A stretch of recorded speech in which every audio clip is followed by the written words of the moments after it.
నమస్తే అండి, welcome to my channel. ఈ వీడియోలో మనకి రాబోతున్న ఆషాఢ మాసంలో వారాహిదేవి నవరాత్రుల్లో అమ్మవారికి పూజ ఎలా చేసుకోవాలో చాలా సింపుల్ పద్ధతిలో చూపిస్తానండి. అది కూడా కలశ స్థాపన, అఖండ దీపారాధన లేకుండా మనం అమ్మవారిని ఇంట్లో ఏ విధంగా పూజించాలి, ఎలాంటి నియమాలు పాటించాలి, అసలు ఈ పూజ ఎవరు చేసుకోవాలి, అమ్మవారి ఫోటోని మనం ఇంట్లో ఉంచుకోవచ్చా లేదా అనే విషయాలన్నీ కూడా ఈరోజు వీడియోలో షేర్ చేస్తాను. వీడియో మొత్తం చూసినట్లయితే మీకున్న డౌట్స్ అన్నీ కూడా క్లియర్ అవుతాయి. ఇంకా వీడియోని అయితే స్టార్ట్ చేసేద్దాం. మనకున్న కష్టాలను తీర్చే అమ్మే వారాహిదేవి అమ్మ. మనం ఎంతటి కష్టంలో ఉన్నా సరే ఆ అమ్మవారి చేత్తో తీసి పారేసినట్టు తీసి పారేస్తుందండి. మనకి ఏ సమస్య ఉన్నా సరే ఆ అమ్మవారే వచ్చి మనల్ని కాపాడుతుంది. మీరు నమ్మకంతో గనక అమ్మవారిని పూజిస్తే ఆ అమ్మవారి చల్లని చూపు ఎప్పుడు మన పైన ఉంటుందండి. అయితే అమ్మవారిని పూజించుకునే ముందుగా మనం ఏ పూజ చేయదలిచినా సరే మన ఇల్లు శుభ్రంగా ఉండాలండి. ఇంటిని అంతటిని కూడా ముందుగానే శుభ్రం చేసుకొని పెట్టేసుకోండి. మీ దగ్గర గంగాజలం కానీ గోమయం కానీ ఉంటే అది కొద్దిగా వేసుకొని ఇంటిని అంతటిని కూడా శుభ్రం చేసుకోండి. ఇంటిని ఎప్పుడు శుభ్రం చేసుకోవాలంటే జూలై 3వ తేదీన బుధవారం వచ్చిందండి. ఈ రోజున శుభ్రం చేసుకుంటే చాలా మంచిది. ఈ రోజు మాకు కుదరదండి అని అనుకునేవారు, అమావాస్య పట్టింపు లేనివారు జూలై 4వ తేదీన గురువారం కూడా చేసుకోవచ్చండి. ఇంకా 5వ తేదీన శుక్రవారం వచ్చిందండి. శుక్రవారం పూట మనం అలాగే ఇంటిని క్లీన్ చేయం కాబట్టి ఆ రోజు వదిలేయండి. ముందు 2 రోజుల్లో మాత్రం ఇంటిని క్లీన్ చేసుకొని పెట్టుకోండి. ఇంకా మనకి జూలై 6 శనివారం నుండే మనకి ఈ ఆషాఢ మాసం అనేది స్టార్ట్ అవుతుంది. ఆషాఢ మాసం ఎప్పుడైతే స్టార్ట్ అవుతుందో అప్పటి నుంచే మనకి వారాహిదేవి నవరాత్రులు అనేవి స్టార్ట్ అవుతాయి. ఈ నవరాత్రులు మొత్తం 9 రోజుల పాటు ఉంటాయండి. జూలై 6 నుండి స్టార్ట్ అయిన వారాహిదేవి నవరాత్రులు జూలై 15వ తేదీతో ముగుస్తాయి. 15వ తేదీతో మనకి ఈసారి 10 రోజులు వచ్చాయండి. ఎందుకంటే మధ్యలో చవితి 2 రోజులు వచ్చింది. అందుకనే 15వ తేదీన నవమి తిథితో మనకి వారాహిదేవి నవరాత్రులు ముగుస్తాయి. అయితే పూజ ఎవరు చేసుకోవాలి, ఎన్ని రోజులు చేసుకోవాలి, ఇంకా కొంతమంది నన్ను చాలా డౌట్స్ అడిగారండి. అవన్నీ కూడా నేను ఇప్పుడు ఈ వీడియోలో చెప్తాను. ముందుగా అయితే మీరు అమ్మవారిని ఎక్కడైతే పూజించాలనుకుంటున్నారో ఆ ప్రదేశంలో ఇలా నీట్గా శుభ్రం చేసుకున్న తర్వాత పసుపుతో కానీ లేదంటే జేగురుతో కానీ అలికి ముగ్గులవి వేసుకోండి. ముగ్గు పైన కొద్దిగా పసుపు కుంకుమలు కూడా ఉంచండి. ఇప్పుడు దీనిపైన పీఠం పెట్టుకోండి. మీ దగ్గర ఏదైనా పీఠ ఉంటే పీఠం పెట్టుకొని దానిపైన ఒక పసుపు కలర్ క్లాత్ కానీ, ఎరుపు కలర్ క్లాత్ కానీ, గ్రీన్ కలర్ క్లాత్ కానీ, ఇలా మీ దగ్గర ఏదో ఒక జాకెట్ ముక్కలు ఉంటాయి కదండి ఇంట్లో, కొత్తవి కాకపోయినా లేదంటే ఉతికినవి అయినా సరే పీట పైన వేసుకోండి. అయితే అమ్మవారిని ఇలా పీఠం వేసే పూజించాలా అండి, మళ్ళీ మీకు సందేహం అయితే రావచ్చు. లేదండి, మీరు పూజా మందిరంలో మీకు ఎక్కువ ప్లేస్ ఉన్నట్లయితే పూజా మందిరంలో కూడా అమ్మవారిని పెట్టుకొని పూజ చేసుకోవచ్చు. లేదంటే మేము పీఠం వేసుకొని చేసుకుంటామని అనుకునేవారు పీఠం వేసుకొని చేసుకోవచ్చు.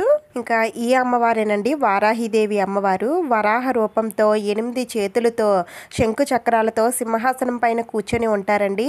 ఎరుపు కలర్ సారీలో కానీ గ్రీన్ కలర్ సారీలో కానీ మనకి అమ్మవారి ఫోటోలు అనేవి మనకి బయట మార్కెట్లో దొరుకుతున్నాయండి. లాస్ట్ ఇయర్ అయితే అమ్మవారి ఫోటోలు దొరకడం కూడా కష్టమైంది. ఈసారి అయితే మనకి దొరుకుతున్నాయి. అయినా నేను లాస్ట్ ఇయర్ తీసుకున్న ఈ ప్రింట్అవుట్లు అయితే ఉన్నాయండి. నాకు అప్పుడు ఫోటో దొరకలేదు కాబట్టి నేను ఈ ప్రింట్అవుట్లే కలర్ ప్రింట్ అయితే తీసుకున్నాను. మళ్ళీ ఇవే ఇప్పుడు యూజ్ చేస్తున్నాను. ఇలా ఫోటో ఫ్రేమ్లో పెట్టుకుంటే మనకి ఫోటో అయితే రెడీ అయిపోతుంది. అయితే కొంతమందికి అమ్మవారి ఫోటోని ఇంట్లో పెట్టుకోవచ్చా అండి అని డౌట్ అయితే ఉంటుంది. నిరభ్యంతరంగా పెట్టుకోవచ్చండి. అమ్మవారు రూపం అలా ఉన్నప్పటికీ కూడా అమ్మవారు చాలా శాంత స్వరూపిణి అండి. అమ్మవారి ఫోటోని ఇంట్లో పెట్టుకోకూడదని ఏమీ లేదండి, అందరూ పెట్టుకోవచ్చు. అయితే కొంతమందికి ఇష్టం లేని వారు అమ్మవారి ప్లేస్లో మీరు లలితాదేవి అమ్మవారిని కానీ లక్ష్మీదేవి అమ్మవారిని కానీ పెట్టుకొని పూజ చేసుకోవచ్చు. నాకైతే అమ్మవారి ఫోటో సిద్ధమైపోయిందండి. ఇప్పుడు అమ్మవారికి కుంకుమతో బొట్లయితే పెట్టుకుందాం. ముందుగా అయితే నేను ఇక్కడ కొద్దిగా పసుపు ముద్ద తీసుకొని అమ్మవారికి బొట్టుగా పెడుతున్నానండి. దీనిపైన కొద్దిగా కుంకుమతో బొట్టు పెడితే సరిపోతుంది. ఈ విధంగా పెద్దగా బొట్టు పెడితే అమ్మవారికి చాలా ఇష్టం. ఇంక తర్వాత అమ్మవారికి నేను వస్త్రమాలను కూడా సమర్పిస్తున్నానండి. ఇది కూడా ఇలా కొద్దిగా పసుపు పెడితే ఇది ఉంటుందండి. నేను ఇలా 2 పేటలు అయితే వేస్తున్నాను. మీరు పూజలో పెట్టిన తర్వాత కూడా వేయచ్చు. ఇలా అమ్మవారిని సిద్ధం చేసుకున్నాక ఇప్పుడు పూజలో పెట్టుకుందాం. ముందుగా అయితే పూజా పీఠం పైన ఇలా 2 తమలపాకులు అయితే పెట్టుకున్నానండి. ఇప్పుడు దీనిపైన 3 గుప్పిట్ల బియ్యం అయితే వేసుకోవాలి. మీరు తమలపాకు పెట్టుకున్నా పర్వాలేదు, పెట్టుకోకపోయినా పర్వాలేదు, నేరుగా పీఠం పైన బియ్యం వేసుకోవచ్చండి. ఇలా బియ్యం వేసుకున్న తర్వాత బియ్యం పైన కొద్దిగా పసుపు కుంకుమలు వచ్చి ఇప్పుడు అమ్మవారి ఫోటోని బియ్యం పైన ఉంచుకోండి. ఇప్పుడు అమ్మవారిని మీ దగ్గర ఉన్న నగలతో కానీ పువ్వులు మాలలతో కానీ అమ్మవారిని అందంగా అలంకరించుకోండి. మనకి సంవత్సరంలో 4 నవరాత్రులు వస్తాయండి. దుర్గాదేవి నవరాత్రులు, లలితాదేవి నవరాత్రులు, శ్యామలా నవరాత్రులు, ఇంకా వారాహి వారాహిదేవి నవరాత్రులు. అయితే మనకి ఎక్కువ మందికి తెలిసింది లలితాదేవి నవరాత్రులు, దుర్గాదేవి నవరాత్రులు. అయితే శ్యామలాదేవి నవరాత్రులు, వారాహిదేవి నవరాత్రులు అయితే చాలామందికి తెలియదు. ఎందుకంటే వీటిని గుప్త నవరాత్రులు అంటారు. అంటే రహస్యంగా చేసుకునే పూజలు అన్నమాట. మీకు ఇంకా అర్థమయ్యే విధంగా చెప్పాలంటే మనం శరన్నవరాత్రుల్లో దుర్గాదేవి అమ్మవారిని ఎంత ఘనంగా పూజ చేసుకుంటామో ఆ విధంగా అయితే మనం ఈ నవరాత్రులు అనేవి చేసుకోకూడదండి. హంగు ఆర్భాటాలు ఏమీ లేకుండా అమ్మవారికి చేసుకునే పూజలు అన్నమాట. అయితే అమ్మవారిని ఉదయం వేళల్లో కన్నా రాత్రి వేళల్లో అమ్మవారిని పూజిస్తే చాలా మంచిదని అంటారండి. ఎందుకంటే అమ్మవారిని రాత్రి దేవత అని అంటారు. రాత్రి వేళల్లో సంచరించే దేవత శ్రీ వారాహిదేవి అమ్మవారు. ఈ అమ్మవారిని సాయంత్రం 6 గంటల నుండి 8 గంటల లోపల పూజిస్తే చాలా చాలా మంచిదండి. ఉదయం వేళల్లో మామూలుగా నిత్య దీపారాధన చేసుకొని సాయంత్రం వేళల్లో అమ్మవారికి పూజ అనేది చేసుకోండి. ఇంకా అమ్మవారి దగ్గర నేను ఈ విధంగా పసుపు కుంకుమలు అయితే పెట్టుకున్నానండి. అలాగే నా దగ్గర అమ్మవారి విగ్రహం కూడా ఉందండి. నేను లాస్ట్ ఇయర్ తీసుకున్నాను. ఆ అమ్మవారిని ఇప్పుడు నేను పూజలో పెట్టుకుంటున్నాను. ఇలా మీ దగ్గర అమ్మవారి విగ్రహం ఉంటే విగ్రహం పెట్టుకోండి. మా దగ్గర విగ్రహాలు అవి లేవండి అని అనుకునేవారు ఇందాక చెప్పాను కదండి. మీ దగ్గర లలితాదేవి అమ్మవారు కానీ లక్ష్మీదేవి అమ్మవారి విగ్రహాలు అవి ఉంటే అవి పెట్టుకోవచ్చు. అవి కూడా మా దగ్గర లేవంటే అనుకునేవారు ఒక చిన్న పసుపు ముద్దను చేసుకొని అమ్మవారిగా భావించి మీరు పూజలో పెట్టుకొని పూజ అయితే చేసుకోవచ్చండి. ఆ తర్వాత పూజలో మనం ముఖ్యంగా పెట్టుకోవాల్సింది కామాక్షి దీపం అండి. మీ దగ్గర కామాక్షి దీపం కానీ గజలక్ష్మి దీపం కానీ లేదు అంటే అష్టలక్ష్ముల దీపం కానీ ఇలా మీ దగ్గర ఏ దీపం ఉంటే ఆ దీపం పూజలో పెట్టుకోండి. మీరు ఎన్ని రోజులు పూజ చేయాలనుకుంటున్నారో అన్ని రోజులు కూడా ఈ దీపం పెట్టుకుంటే చాలా చాలా మంచిది. అలాగే మనం పూజలో మనం ముందుగా పూజించాల్సింది వినాయకుడిని కాబట్టి ముందుగా వినాయకుడిని కూడా పెట్టుకోవాలండి. అయితే వినాయకుడి విగ్రహం ఉన్నట్లయితే విగ్రహం పెట్టుకోండి. లేదు అంటే వినాయకుడిని కూడా పసుపు ముద్దగా చేసి మీరు పూజలో పెట్టుకోవచ్చు. అయితే అమ్మవారిని ఎన్ని రోజులు పూజించాలండి అని అంటే మనకి నవరాత్రులు 9 రోజులు కాబట్టి మీరు 9 రోజులు మేము పూజ చేసుకుంటామండి అని అనుకునేవారు 9 రోజులు కూడా అమ్మవారిని పెట్టుకొని ఎంతో నియమనిష్టలతో అమ్మవారిని పూజిస్తే చాలా చాలా మంచిదండి. అయితే నేను లాస్ట్ ఇయర్ 9 రోజులు నేను పూజ చేసి వీడియోస్ అయితే పెట్టానండి. ఒకవేళ మీరు చూడాలి అనుకుంటే 9 రోజులకి సంబంధించిన వీడియోస్ అన్నీ కూడా మన ఛానల్లో ఉన్నాయండి. మీకు వచ్చిన ప్రతి డౌట్ కూడా నేను క్లియర్ చేస్తూ ఉన్నాను ఆ వీడియోస్లో. ఒకవేళ మీరు చూడాలనుకుంటే చూడండి. మేము అన్ని రోజులు చేయలేమండి, నవరాత్రుల్లో ఎన్ని రోజులు చేయాలో చెప్పండి, మేము అన్ని రోజులు మాకు కుదరదు అని అనుకునేవారు. నవరాత్రుల్లో మీరు 3 రోజులు చేయొచ్చు, 5 రోజులు చేయొచ్చు, లేదా 9 రోజులు చేయొచ్చు. ఇలా ఎన్ని రోజులైనా సరే చేయొచ్చండి. మాకు ఇలా కూడా కుదరదు అనుకుంటే ఒక్క రోజైనా సరే అమ్మవారిని భక్తి శ్రద్ధలతో మనస్ఫూర్తిగా అమ్మవారిని పూజిస్తే కనుక చాలా చాలా మంచి ఫలితాలు అయితే కలుగుతాయి. అయితే ఆ ఒక్కరోజు ఏ రోజు పూజ చేస్తే మంచిది అని అంటే మీరు నవరాత్రులు స్టార్ట్ అయిన మొదటి రోజు కానీ లేదు అంటే అమ్మవారికి ఎంత ఇష్టమైన పంచమి తిథి రోజున లేదంటే అష్టమి తిథి రోజున ఈ రోజుల్లో ఏ రోజైనా సరే మీరు అమ్మవారికి పూజ అనేది చేసుకోవచ్చండి. అయితే అమ్మవారికి ఎంత ఇష్టమైన పంచమి అష్టమి తిథుల్లో కూడా అమ్మవారిని ఏ విధంగా పూజించాలనేది నేను నెక్స్ట్ వీడియోస్లో షేర్ చేస్తాను. తప్పకుండా సబ్స్క్రైబ్ చేసుకోండి. ఇంకా ఇక్కడ నేను ఇలా 2 దీపపు కుందులు అయితే పెట్టుకున్నానండి. మీరు ఎన్ని కుందులైనా సరే పెట్టుకోవచ్చు, ఇన్నే పెట్టుకోవాలని అయితే ఏమీ లేదు, ఎన్నైనా సరే పెట్టుకోవచ్చు. ఇంకా అమ్మవారికి ఎరుపు వత్తులతో దీపారాధన చేస్తే చాలా చాలా మంచిదండి. మీ దగ్గర ఎరుపు వత్తులు ఉన్నట్లయితే ఎరుపు వత్తులతో దీపారాధన చేయండి. లేదు అంటే కొంచెం ఆయిల్లో కుంకుమ కలిపి అందులో కొంచెం ఈ వత్తుల్ని మీ దగ్గర ఉన్న తెలుపు వత్తుల్ని ఆ కుంకుమలో డిప్ చేస్తే మనకి ఎరుపు వత్తులు అనేవి తయారవుతాయి. ఆ వత్తులతో మీరు దీపారాధన చేయండి. అలాగే ఒక ఎత్తడి చెంబుతో నీళ్లు కూడా పెట్టుకోండి. మీరు ఎన్ని రోజులు పూజ చేస్తే అన్ని రోజులు కూడా ఎత్తడి చెంబులోని నీళ్లు మార్చేసి మళ్ళీ కొత్తగా నీళ్లు పెట్టుకోండి. అయితే కలసం పెట్టుకున్న వారు కూడా ఇలానే రోజు మార్చాలని మళ్ళీ మీకు సందేహం అయితే రావచ్చు. కలసం పెట్టుకున్నవారు ఫస్ట్ రోజున పెట్టిన కలసం మళ్ళీ 9 రోజులు పూజ పూర్తయిన తర్వాత మాత్రమే దాన్ని తీయాలండి. మధ్యలో మళ్ళీ వాటర్ని మార్చడం, కొబ్బరికాయని తీయడం లాంటివి ఏమి కూడా చేయకూడదు. అయితే 9 రోజులు పూజ చేసిన వారే కలసం పెట్టుకోవాలా అని అంటే లేదండి. మీరు ఎన్ని రోజులు చేసినా సరే కలసం పెట్టుకోవచ్చు. అది మీరు ఒక్కరోజు చేసుకున్నా సరే పెట్టుకోవచ్చండి. అలాగే అఖండ దీపం కూడా ఏ అమ్మవారికైనా సరే సువాసన భరితమైన పూజ అంటే చాలా చాలా ఇష్టం అండి. అందుకని మీ దగ్గర జవ్వాది పౌడర్ కానీ లేదంటే జవ్వాది అత్తర్ కానీ ఇలాంటి ఏవైనా సరే ఉంటే పూజలు అక్కడక్కడ వేయండి. చాలా మంచి సువాసన వస్తుంది.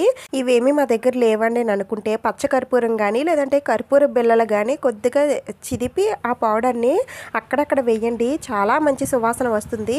అలాగే దీపారాధన చేసే ఆయిల్లో కూడా వేయండి, మంచి సుగంధభరితమైన సువాసన అయితే వస్తుంది. ఒకవేళ మీరు కలశ స్థాపన, అఖండ దీపం చేయాలనుకుంటే అవి కూడా పెట్టుకొని మీరు పూజనైతే చేసుకోండి. నేనైతే పూజకి సంబంధించిన అన్ని కూడా నేను పెట్టేసుకున్నాను. ఇప్పుడు దీపారాధన అయితే చేయాలి. ముందుగా ఏకహారతితో దీపారాధన చేయాలండి, లేదంటే అగరబత్తితో దీపారాధన చేసుకున్నా పర్వాలేదు.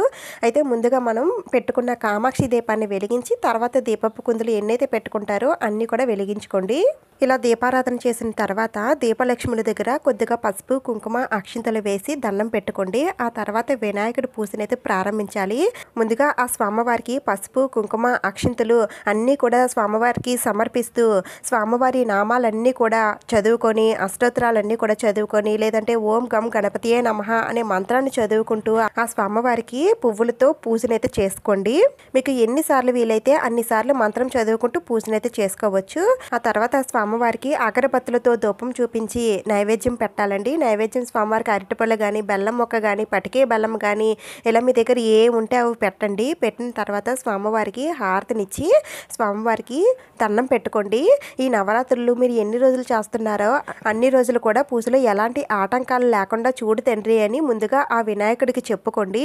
ఇలా వేడుకున్న తర్వాత స్వామివారిని 3 సార్లు పైకి కిందకి యథాస్థానంలో ఉంచుతున్నాను తండ్రి అని అనుకుంటే స్వామివారిని కదిపేయాలండి. మీరు ఎన్ని రోజులు పూజ చేస్తే అన్ని రోజులు వినాయకుడిని పెట్టుకోవాలి. అలాగే స్వామివారిని పూజ అయిన తర్వాత కదిలించేయాలి.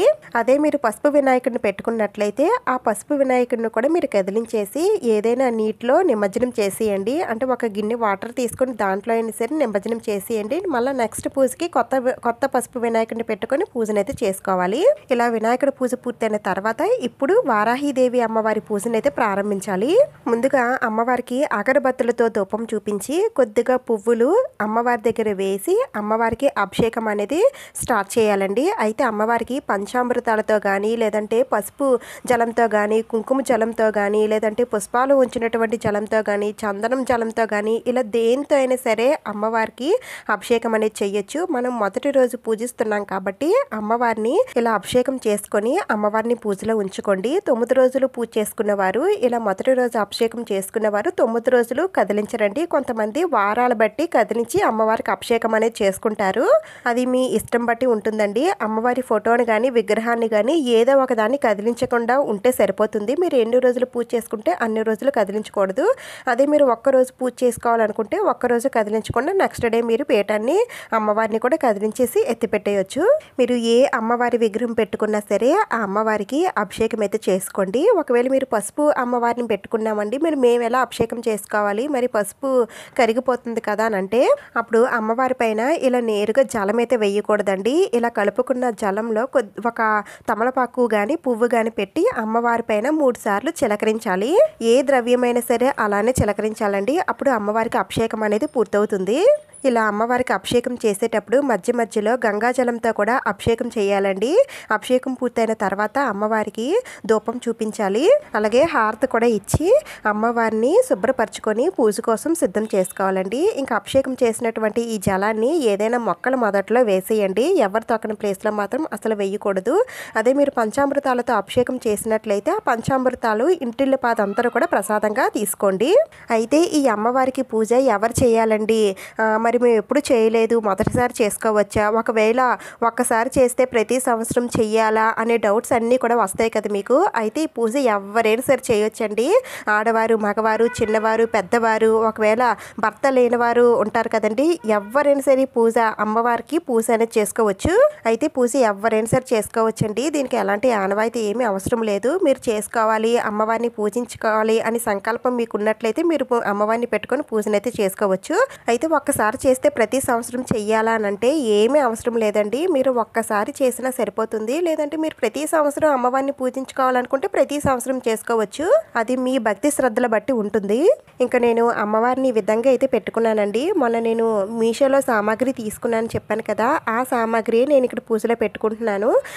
అయితే ఇవి ఉండాలని అయితే ఏమీ లేదండి. మామూలుగా అమ్మవారిని ఒక తమలపాక పైన కానీ, లేదంటే ఒక ప్లేట్లో కానీ పెట్టుకోవచ్చు. ఇవే ఉండాలని అయితే ఏమీ లేదు. ఇలా అమ్మవారి అమ్మవారిని అందంగా అలంకరించుకోవడం వల్ల నాకు ఎంతో తృప్తిగా హ్యాపీగా అనిపిస్తుందండి. అందుకని నేను ఈ విధంగా పెట్టుకున్నాను. మీకు నచ్చినట్టుగా మీరు అమ్మవారిని అలంకరించుకొని పెట్టుకోవచ్చండి. ఇంకా ఈ సంవత్సరం నేను అమ్మవారి వారాహి దీపం ఒకటి తీసుకున్నానండి. మీరు ఎన్ని రోజులు అమ్మవారికి పూజ చేయదలిచారో అన్ని రోజులు కూడా అమ్మవారికి ఈ దీపం పెట్టి అమ్మవారికి పూజ చేసుకుంటే చాలా చాలా మంచిదండి. ఇది నేను విష్ణుప్రియ ఆర్గానిక్స్ వారి దగ్గర నుంచి అయితే నేను తెప్పించుకున్నాను. నేను ఆల్రెడీ వీడియో పెట్టాను కదండి, డిస్క్రిప్షన్లో లింక్ ఉంటుంది చూడండి. ఒకవేళ ఈ దీపం మా దగ్గర లేదండి అని అనుకునేవారు ముందు చెప్పాను కదండి, కామాక్షి దీపం పెట్టుకున్నా సరే సరిపోతుంది. మామూలుగా అయితే అమ్మవారిని 9 రోజులు 9 రకాల దీపాలు పెట్టి అమ్మవారిని పూజిస్తారండి. అవన్నీ కూడా నేను లాస్ట్ ఇయర్ వీడియోస్లో చెప్పానండి. మీకు అవి కావాలి అనుకుంటే ఆ వీడియోస్ అన్నీ కూడా చూడండి. మీకు చాలా బాగా యూజ్ అవుతాయి. మీకు ఒక్క డౌట్ కూడా రాదు ఆ వీడియోస్ అన్నీ చూస్తే. ఈ సంవత్సరం అయితే నేను 9 రోజులు వీడియోస్ అయితే పెట్టలేకపోతున్నానండి. అందుకని కొన్ని రోజులు అమ్మవారికి ఇష్టమైన కొన్ని రోజుల్లో నేను అమ్మవారికి పూజ ఎలా చేయాలనేది వీడియోస్ అయితే పెడతాను. అలాగే అమ్మవారికి ఎర్రని అక్షంతలతో పూజ చేస్తే చాలా చాలా మంచిదండి. నేను ఇక్కడ 9 రోజులకి సంబంధించిన కుంకుమలను అయితే నేను తెప్పించుకున్నానండి. ఇవన్నీ కూడా మంచి సుగంధభరితమైన కుంకుమలు.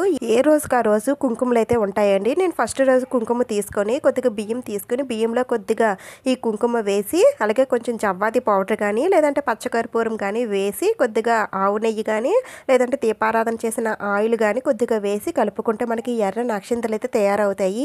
ఈ ఎరుపు అక్షంతలతో అమ్మవారిని పూజిస్తే చాలా చాలా మంచిదండి. అయితే మా దగ్గర ఇన్ని రకాల కుంకుమలు లేవండి, మా దగ్గర ఉన్నది ఒకటే అంటే ఆ ఒక్క కుంకుమతోటి మీరు అక్షంతలు కలుపుకొని ఆ అక్షంతలతో అమ్మవారిని పూజించవచ్చండి. ఏం పర్వాలేదు. ఇంకా తర్వాత పూజలో అమ్మవారి దగ్గర నిమ్మకాయలు అయితే పెట్టుకోండి. అది 1 కానీ 2 కానీ 3 కానీ ఇలా ఎన్నైనా సరే పెట్టుకోవచ్చు. అయితే పూజ అంతా అయిన తర్వాత ఈ నిమ్మకాయని ఏం చేయాలి అని మళ్ళీ మీకు సందేహం అయితే వస్తుంది కదా. ఇలా అమ్మవారి దగ్గర ఉంచి పూజ చేసినటువంటి నిమ్మకాయకి ఎంతో శక్తి వస్తుందండి. ఈ నిమ్మకాయని మీరు గడపకి కానీ లేదంటే వాహనాలకి కానీ లేదంటే చిన్నపిల్లలు భయపడుతూ ఉంటే వారి దిండి కింద కానీ పెట్టుకుంటే చాలా చాలా మంచిదండి. అలాగే మీ దగ్గర పంచగవ్య ప్రమిదలు ఉన్నట్లయితే తప్పకుండా అమ్మవారి పూజలో పంచగవ్య దీపారాధన అయితే చేయండి. ముందుగా నేను ఇక్కడ పెట్టుకున్న వారాహి దీపాన్ని వెలిగిస్తున్నానండి. ఆ తర్వాత పంచగవ్య దీపాన్ని కూడా వెలిగించి ఈ దీపాల దగ్గర కొద్దిగా పసుపు కుంకుమ అక్షింతలు అన్నీ కూడా వేసి ముందుగా ఆ దీపలక్ష్మికి దండం పెట్టుకోండి. ఆ తర్వాత అమ్మవారి పూజను అయితే ప్రారంభించాలి. ముందుగా అమ్మవారి దగ్గర కొద్దిగా అక్షింతలు వేసి అమ్మవారికి ధూపం చూపించి అమ్మవారికి దండం పెట్టుకోండి. మీరు ఎన్ని రోజులు అమ్మవారిని పూజిస్తారో ఆ అమ్మవారికి చెప్పుకొని మీ మనసులో ఉన్న కోరికని ఆ అమ్మవారికి తెలియజేయండి. ఇప్పుడు ఆ అమ్మవారికి ఇష్టమైన ఎర్రని పువ్వులతో కానీ ఎర్రని అక్షింతలతో కానీ ఎర్రని కుంకుమతో కానీ లేదంటే ఎటువంటి మంగళకరమైన వస్తువులతో అయినా సరే అమ్మవారిని పూజించవచ్చండి. అమ్మవారి అష్టోత్తరాలు స్తోత్రాలు అమ్మవారి కవచం లేదంటే లలిత సహస్రనామాలు ఇలా మీకు ఏది వస్తే చదువుకుంటూ పూజనైతే చేసుకోండి. అయితే ఇలాంటి బుక్ మీ దగ్గర ఉండొచ్చు ఉండకపోవచ్చు, కానీ ఇప్పుడు వారాహిదేవి నవరాత్రులకు సంబంధించిన పూజా బుక్స్ కూడా మనకి మార్కెట్లో దొరుకుతున్నాయండి. మీరు ఆ బుక్ తెచ్చుకొని పూజ చేసుకోవచ్చు. లేదంటే మీరు గూగుల్లో అష్టోత్తరాలు అవి సెర్చ్ చేసినా సరే వస్తాయి. అవైనా సరే చూసుకుంటే మీరు చదువుకొని మీరు పూజనైతే చేసుకోవచ్చండి. ఇవేమీ మాకు రావండి, ఇవేమీ మేము చదవలేము అని అనుకుంటే అమ్మవారి ఎంతో శక్తివంతమైన 12 నామాలు ఉన్నాయండి. ఆ 12 నామాలు చదువుకొని మీరు పూజ చేసుకున్నా సరిపోతుంది. లేదు అంటే ఓం శ్రీ వారాహిదేవియే నమః అనే మంత్రాన్ని మీకు ఎన్నిసార్లు వీలైతే అన్నిసార్లు చదువుకునే సరే పూజనైతే చేసుకోవచ్చు. అసలు వారాహిదేవి అమ్మవారు ఎవరు అని అంటే భూదేవి స్వరూపమేనండి.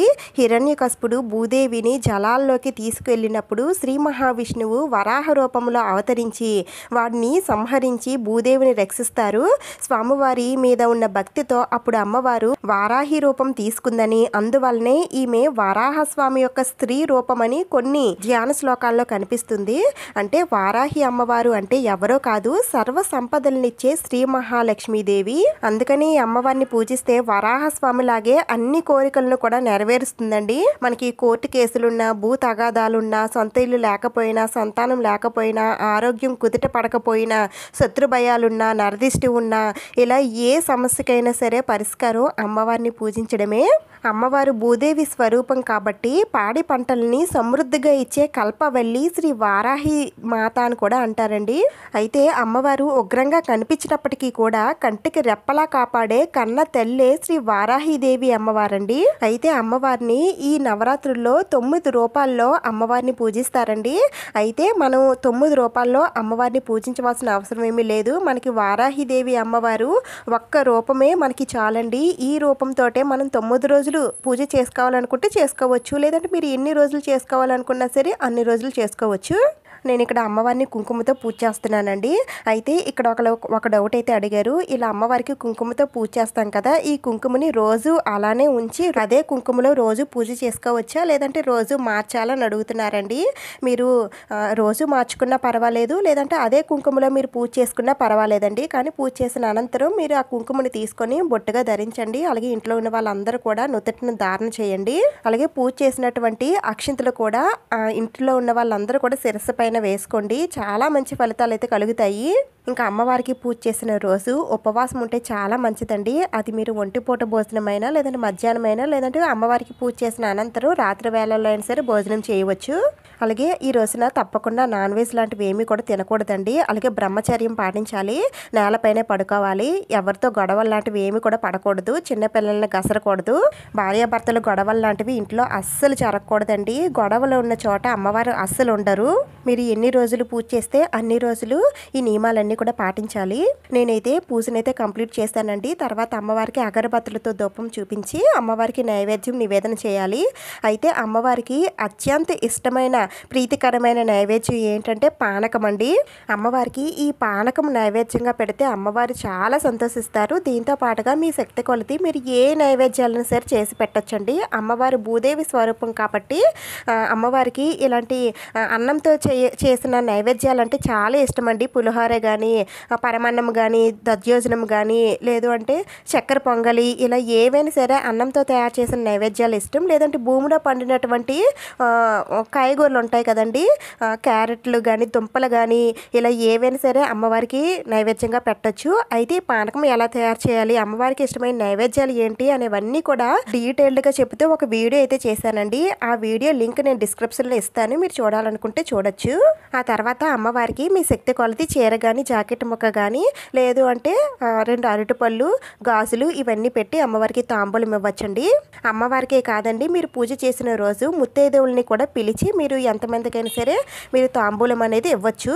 అయితే ఇక్కడ ఒక డౌట్ అయితే రావచ్చు మీకు, ఇది గుప్తంగా చేసుకునే పూజ కదండి, మరి ముత్తైదువుల్ని పిలిచి తాంబూలం ఇవ్వచ్చా అంటే ఇవ్వచ్చండి, పర్వాలేదు. ఇది ఎక్కువగా ఆర్భాటాలు ఇవి చేసి ఊరందరికీ తెలిసేటట్టు కాకుండా ఏదో మన దగ్గర ఉన్న వాళ్ళకి కొంతమందిని పిలిచి ముత్తైదువులకి తాంబూలం అయితే ఇవ్వచ్చు. ఆ తర్వాత కొబ్బరికాయను కూడా నివేదన చేసి అమ్మవారికి హారతనివ్వండి. అయితే కొబ్బరికాయ 9 రోజులు కొట్టాలా అంటే అవసరం లేదండి. మీరు రోజు తప్పించి రోజు కొట్టినా పర్వాలేదు, లేదంటే మీరు పూజ చేసిన రోజు కొబ్బరికాయ నివేదన చేసినా సరిపోతుంది. ఈ విధంగా అమ్మవారికి కర్పూర నీరాజనం సమర్పించిన తర్వాత కొద్దిగా అక్షింతలు, పువ్వులు అమ్మవారి పాదాల పైన ఉంచి అమ్మవారికి 2 చేతులు జోడించి శిరస్సు వంచి మోకాళ్ళ పైన అమ్మవారికి నమస్కారం చేసుకోండి. మీకున్న సమస్య, కష్టం ఏదైనా సరే అమ్మవారికి చెప్పుకోండి. వచ్చే సంవత్సరానికల్లా ఆ సమస్య నుండి మీరు బయటపడతారు. అంత శక్తి స్వరూపిణి అండి శ్రీ వారాహిదేవి అమ్మవారు. ఇలా పూజ చేసుకున్న తర్వాత నెక్స్ట్ రోజు పీఠాన్ని కదపాలండి. అది కూడా మంగళవారం, శుక్రవారం రోజుల్లో కాకుండా మిగిలిన రోజుల్లో మీరు పీఠాన్ని కదిపేయచ్చు. ఇంకా పూజ అంతా అయిన తర్వాత అమ్మవారి ఫోటోని కానీ, విగ్రహాన్ని కానీ మీరు పూజా మందిరంలో పెట్టుకొని రోజు పూజ చేసుకుంటామని అనుకుంటే పూజా మందిరంలో పెట్టుకోండి, లేదంటే మామూలుగా దాచిపెట్టేసుకోండి. మళ్ళీ మీరు ఎప్పుడైతే పూజ చేసుకుంటారో అప్పుడు మళ్ళీ పూజలో పెట్టుకున్నా పర్వాలేదు. ఈ విధంగా ఆషాఢ మాసంలో వచ్చే వారాహిదేవి నవరాత్రుల్లో అమ్మవారిని పూజించాలండి. ఈ వీడియోలో మీకు ఎలాంటి డౌట్స్ ఉన్నా సరే నేను కామెంట్స్లో అడగండి, నేను తప్పకుండా రిప్లై ఇస్తాను. ఈ వీడియో మీకు యూజ్ అయ్యింది, నచ్చింది అని అనిపిస్తే ప్లీజ్ తప్పకుండా లైక్ చేయండి, షేర్ చేయండి, సబ్స్క్రైబ్ చేసుకోండి. ఇంకొక మంచి వీడియోతో మళ్ళీ కలుద్దాం. Thank you for watching.